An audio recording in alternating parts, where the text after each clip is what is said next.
Hi everybody! My name is Irene and I'm an English teacher. I'm making this video for those of you who are getting ready for their TOEFL test. Remember, a high score on TOEFL will throw the doors to American educational system open for you. But to get a good result on the test, you should demonstrate an upper intermediate level of proficiency in English, which goes together with extended knowledge of vocabulary. So, if you are considering taking the exam somewhere in the future, start building up your vocabulary. Today I've got 15 idioms to help you on your TOEFL test. So, let's beef up your vocabulary right now.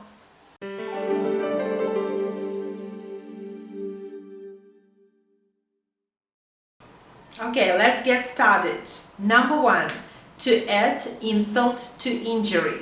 To make a bad situation even worse. Sometimes it means that you offend someone even worse. You offend a person who has already been offended. For example, they told me I was too old for the job, and then to add insult to injury, they refused to cover my expenses. To add insult to injury. Number 2. To put your foot in your mouth. To say something stupid or tactless. Something you shouldn't have said. Sometimes we think, oh my goodness, I shouldn't have said that. I've put my foot in my mouth. Number 3. To make dough. To make money. Dough is a slang word for money. To make dough. Number 4. To get off your duff. Stop being lazy. Get off your duff.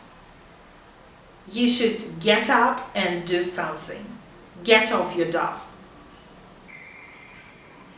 Number 5. To make the long story short. To quickly get to the point or to briefly summarize. It will be a good idea if you use this expression at the exam. When you've given your opinion, then you've given a couple of arguments, and then you want to conclude your speech, you can use this phrase to make a long story short, and you make your conclusion. Number 6. To go the extra mile. To put in some extra effort. To work better. For example, in order to succeed in this job, you should go the extra mile. Number 7. To beat around the bush. Not to speak directly, to avoid the main topic. For example, stop beating around the bush. Tell me why you've invited me to come here. Number 8. To be on the fence. To be undecided, especially between two options. Imagine me standing on the fence. I've got at least 2 options to get down. I can go this way or the other way. But I'm still on the fence. I haven't decided yet. And we can use this expression in many situations when we can't decide which option to take. For example, are you taking your English course next year? I haven't decided yet. I'm still on the fence of it. Number 9. To cut corners. To do something badly in order to save time or money. For example, don't cut the corners on this project. It has to be done thoroughly.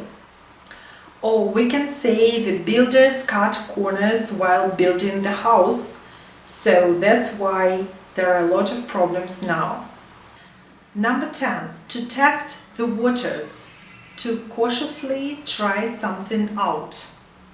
For example, a lot of people are not sure about taking English classes online. but I strongly recommend to test the waters first. Number 11, a very common expression, to take something with a grain of salt, not to take it too seriously. It's better to take his advice with a grain of salt because he is not really experienced in this field. To take something with a grain of salt.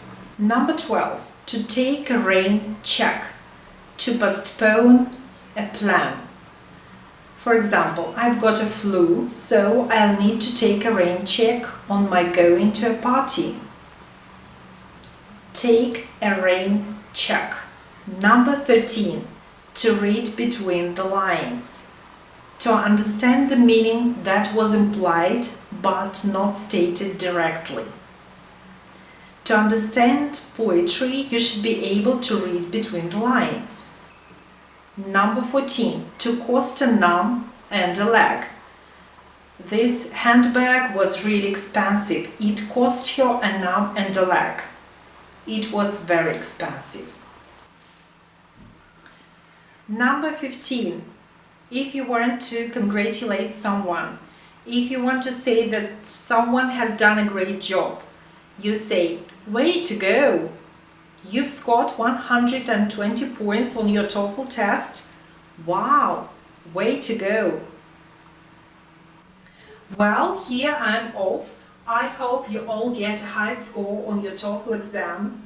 Stay with me for the next series of classes on vocabulary for TOEFL. Good luck!